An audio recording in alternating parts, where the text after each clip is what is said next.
Во кинотеката на Македонија ќе се одржи првиот фестивал на дански филмови во Република Македонија.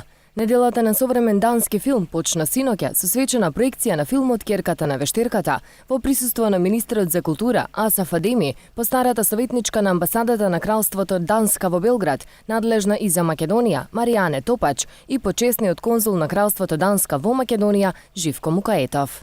Па идејата е ова е нешто што, да кажеме, сакаме да биде традиционално. Ние до сега два фестивала направивме, но не го запазивме тоа да бидат секоја година. Сега сакаме да го обновиме тоа и во соработка заедно со Министерството за надворешни работи на Кралството Данска, заедно со амбасадата на Кралството Данска во Белград, и ние тука и со Министерството за култура на Данска. Идејата е да ова повторно секоја година заживе и да продолжиме, да кажеме, во тој дел. Сакаме да ја представиме данската култура, сакаме посебно да ја представиме данската кинематографија, која сметаме дека е една од, да кажам, најинтересните, најразновидните во светот, и од тој аспект мислам дека е ова добра шанса за луѓето кои го сакаат добриот филм да еве во текот на оваа цела недела, значи 6 дена поред ќе имаме филмови од Данска, да дојдат тука во кинотека на Македонија и да уживаат во данските филмови.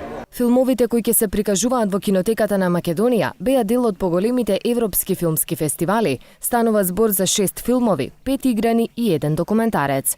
Настанот е организиран од амбасадата на Кралството Данска од Виена под покровителство на компанијата Алкалоид АД Скопје, а е по повод 7-то председателство на Кралството Данска со Европска Унија. Следуваат возбудливи филмски денови во кинотеката на Македонија, а влезот е бесплатен за сите проекции.